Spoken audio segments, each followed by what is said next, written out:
I now have to take myself in hand. I have hung the vine. I am the true vine.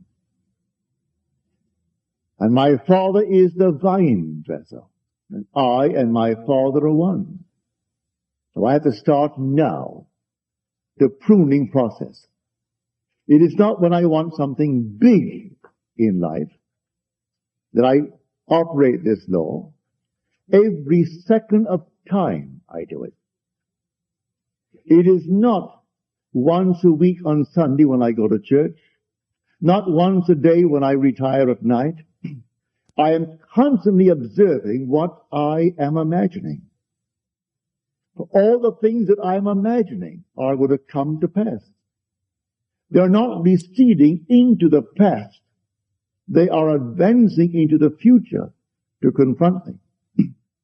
I may not recognize my harvest when I see it, but nothing comes into my world but what it was first imagined. Everything in my world. The little insignificant thing. You read in the paper and you react. You meet a friend and you react. And all these little things are imaginal acts. And they're coming into our world. Now let me share with you a story told me this week. She's here tonight. She said, we got a call last Sunday, my mother and I, from my brother in Toronto. He's a young lad. I dare say 19.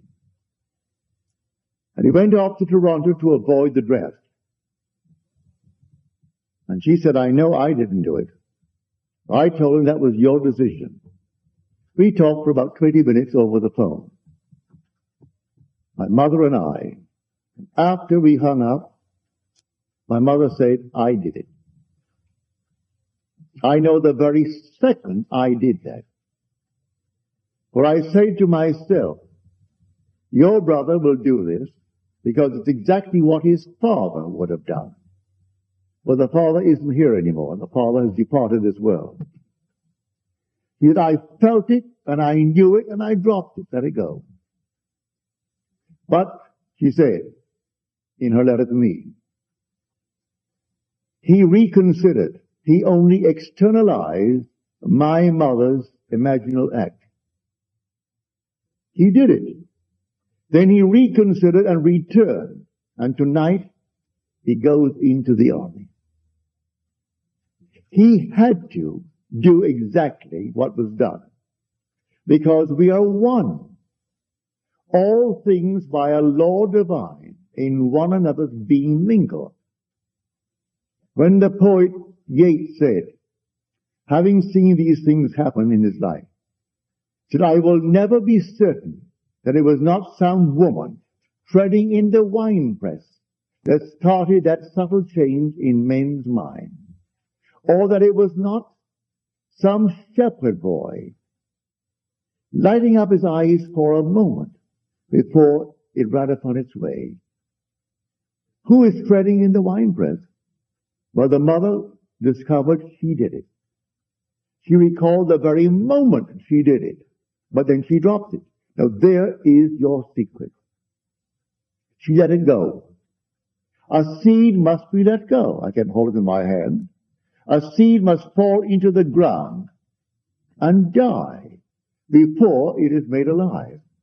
You want something big in this world, if you're holding on to it when it hasn't dropped. It's the little things that you don't care about. All the little insignificant things. So you feel them intensely and you drop them. Because the other things are so big and so important. The other things you're holding on to, you haven't dropped them at all. You haven't dropped them. All the little things, your little annoyances in the life. So you read the morning's paper and someone you do not know and you react. Then you go on to another scene and another scene. And some are pleasant, some are horrible, but you are reacting. But the day comes and what you consider more important things. So you take the big things, the important things of the day. But you don't let them go. You want to be happily married. You want more money. You want a home of your own. You want it completely free of all debts, but you hold on to them. You don't let them go as you do the little things. And the little things, because you drop them like seeds into the ground, they're popping up all day long, confronting you, but you don't recognize your own harvest.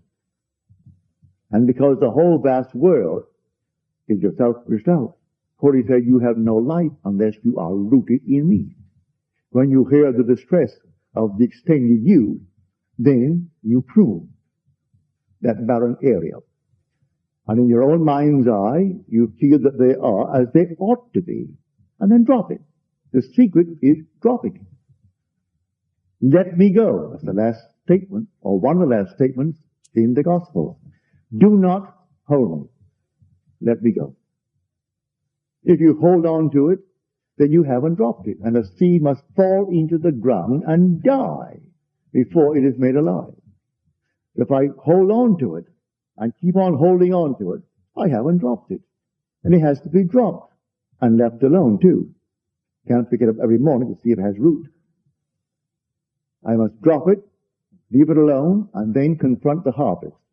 And then, like my friend's mother who recognized the harvest, when the son calls from Toronto, I am avoiding the draft.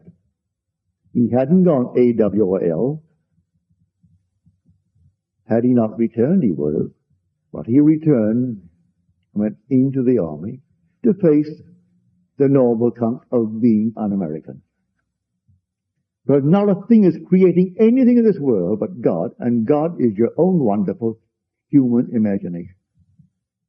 But do not treat it as something you must simply once a week observe, or once a day, or once a year. Every moment of time you observe what you are imagining, because what you are imagining you are creating morning, noon, and night. And prune your tree all through the day, and it will become a habit, and you'll prune it all through the night. Now let us go into the silence.